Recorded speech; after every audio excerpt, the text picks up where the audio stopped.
Kenya was known as the Silicon Savannah, name coming from the Silicon Valley.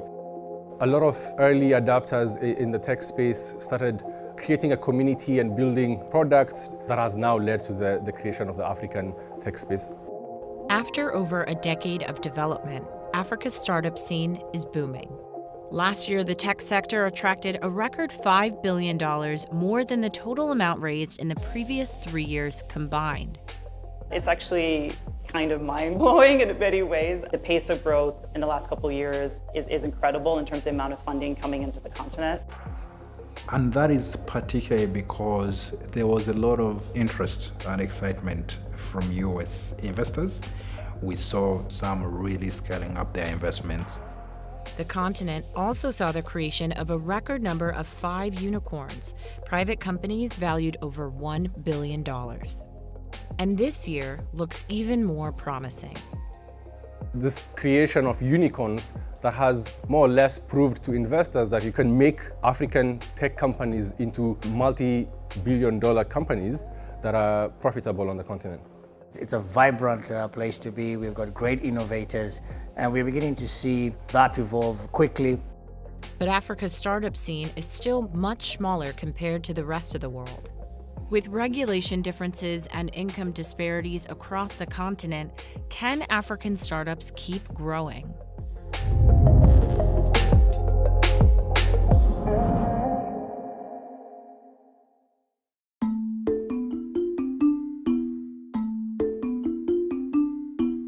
When you talk of the genesis of tech in Africa, you'd have to go back when government started promoting the internet and the use of the internet. We started seeing a pipeline of software engineers that came out. And some of the things that they started doing was really making applications, for instance, HR management applications for universities, for hospitals, for large stores and factories. Also, in the 1990s, big tech companies brought cell phones to the continent, laying foundations for Africa's mobile internet age. Kenya has been one of the hubs leading Africa's tech innovations since the 2000s.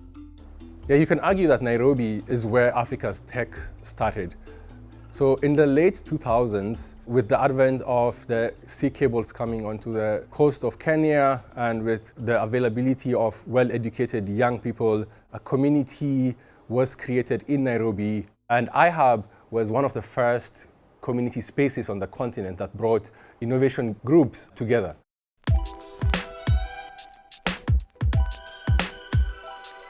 Founded back in 2010 by a group of like-minded techies, iHub provided a much-needed space for entrepreneurs in Nairobi to meet, share ideas, and develop products.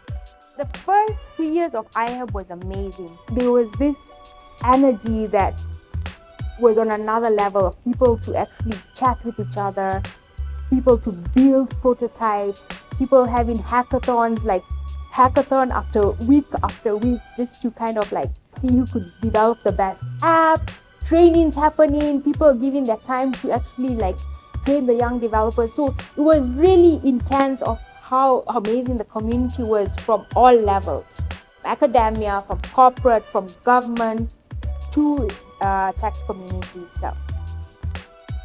We've had like hundreds of startups that came out of the iHub ecosystem. Some have actually been very successful. Since its inception, iHub has helped create 150 startups and created more than 2,500 jobs, achieving what the Kenyan government tried to but couldn't do. You see world-class office space. We see launchpads to extraordinary startups and profitable organizations. In 2008, 2 years before iHub was born, the state proposed a plan to build a tech hub called Konza Technopolis, about 60 kilometers southeast of Nairobi. But over a decade later, the project is still a work in progress. You cannot force innovation to happen. It's not just the space that you need, it's the people that come with it. It's a talent that needs to build this tech space. Another milestone in Kenya's tech history was the birth of M-Pesa, a mobile phone-based money transfer service. It was launched in 2007 by Safaricom, Kenya's biggest telecom company, partly owned by the UK firm Vodafone. Like many African countries, Kenya's banking system was underdeveloped, and a huge majority of the population didn't have a bank account. That meant transferring money was difficult. We start with the send money home proposition because Kenya has a rural to urban migration, and everyone in the urban areas was sending money to rural areas, and that meant taking time off work or over the weekend to go see your parents and give them money. I remember in 2007, I used to travel almost 500 kilometers from Nairobi to go give my mom money. Just with the advent of the send money home proposition, that changed how we send money in Kenya dramatically. But smartphones hadn't arrived yet in Kenya, and so the M-Pesa team relied on USSD and SIM Toolkit, the same technology used for sending an SMS. Users registered for an M-Pesa account with their SIM cards, put cash into the account through an M-Pesa agent, and then sent the money by phone. Recipients could also cash out through an agent. The transaction fee for sending money was 30 Kenyan shillings, about 26 cents. It went on and was developed into a complex payment system where people can not only just transfer money but can also pay bills, borrow, and there are now even investment products that are on M-Pesa. In fact, even the Kenyan government used the system to sell bonds at one time. We have 30 million active customers on the M-Pesa Kenya ecosystem. Today, well over 50% of the GDP of Kenya is actually flowing through it. The success of M-Pesa ushered in mobile money across the continent, spawning the birth of other startups trying to solve everyday problems in Africa. Among them, Sendi, a Nairobi-based digital logistics company facilitating door-to-door deliveries between individuals and businesses. Logistics in Africa is quite fragmented and quite costly. If you have an item on the shelf for about $10, about $4 to $6 of that is we can attribute that to logistics, over 40 to 60% of that. And that's a problem we sought out to solve, to reduce that to a single digit form. And technology has allowed companies like Sendi to aggregate the informal logistics sector into a more homogeneous kind of play that all these businesses can actually trade. When you talk about shipping, you have to also talk about payments. We started in Kenya because we kind of saw how the digital economy was growing in Kenya. And the penetration we had seen in mobile money in this market enabled us to move quite fast on that.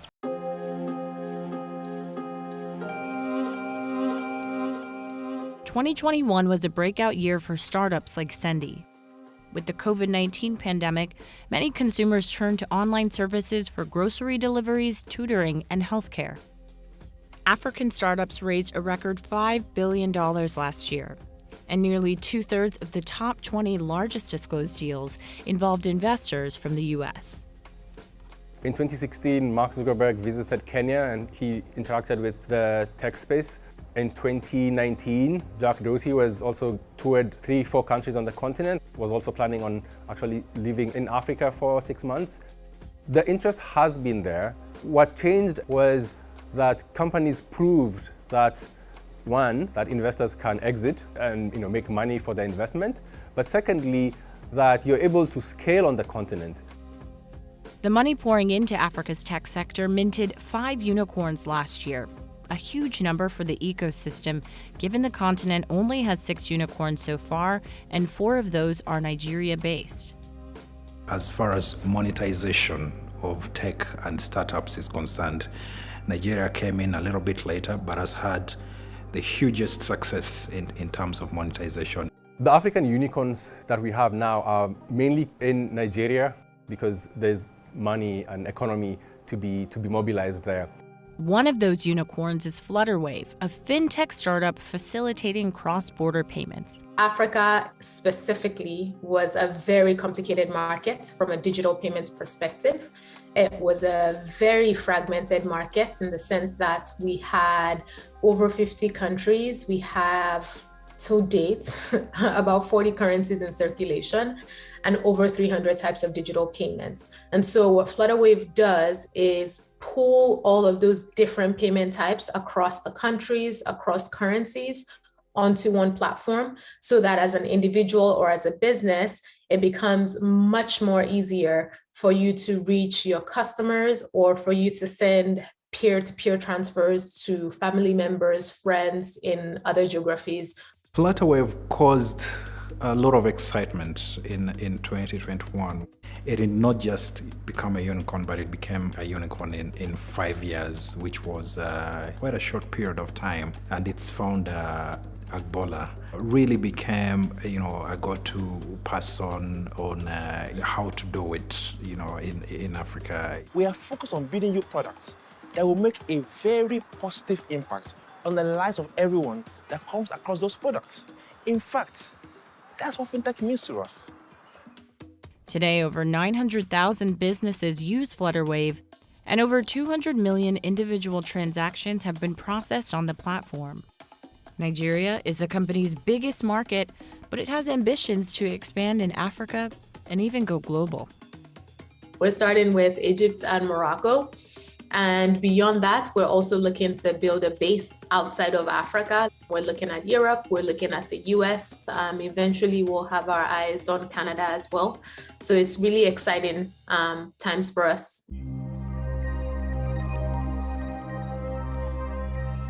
But compared with the rest of the world, African startups are still much smaller in size. And while money piles into the continent's 4 big tech hubs, startups in smaller markets, including those run by women, are still struggling to secure funding.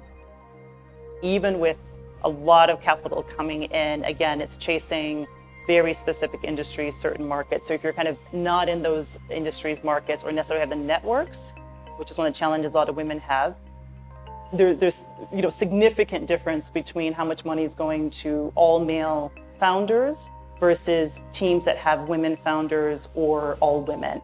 We're really talking about single digits. We're talking about single digits of all that investment actually going to women-led and women-owned businesses. We are in a continent where our digital destiny is like what we're focused on, and so how do you really think about adjusting and ensuring there's more equitable distribution of the economic gains that we made from this? Lack of basic infrastructure and regulations also create problems for African startups, those that are looking to develop their business and scale up across the continent. The basics still need work. For example, in Nigeria, the need to have access to energy is something that the government needs to help facilitate. Similarly, in terms of road and railway, in majority of the continent, are huge investments that still need to be done so that startups that are working, say, in logistics are able to kind of plug into that system. Regulation is different across these markets. The regulation in Kenya is quite different from regulation in other countries that we deal with. And having to deal with that is quite painful for a business like us.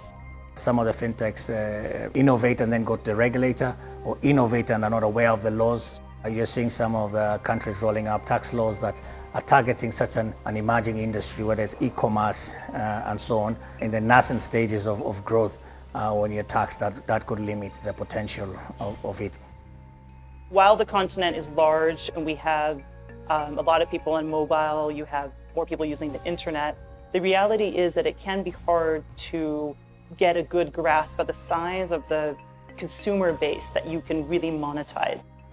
We certainly are in a market with a lot of inequity and don't have necessarily the purchasing power at an average consumer base than some other markets have. But starting up in Africa still has its advantages. The continent has the youngest population in the world, with 70% of sub-Saharan Africa under the age of 30. Young Africans provide the continent with a rich talent pool. Africa also benefits from a vast diaspora, an estimated 40 million people in North America alone.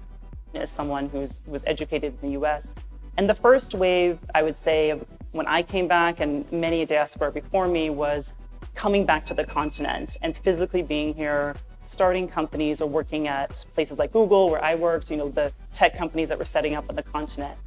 And I think over some time, what we're starting to see as a shift is that there's a lot of opportunities for the diaspora to not move back, but to play a role in different ways. So diaspora who are investing in tech companies, some who are advising tech companies, and I think opens up more opportunity for this collaboration of diaspora with those on the continent. The potential in Africa, we're just still scratching the surface, and we'll be seeing a lot more growth in the next 5 to 10 years.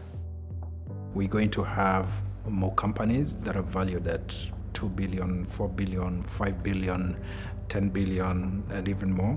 We're going to see, some initial public offerings from some of these companies.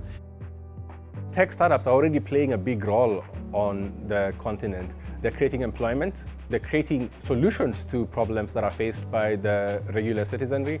They're providing innovation that is making ability to do business easier, cheaper, and more efficient. In the next few years, just going to get better and easier to do business on the continent.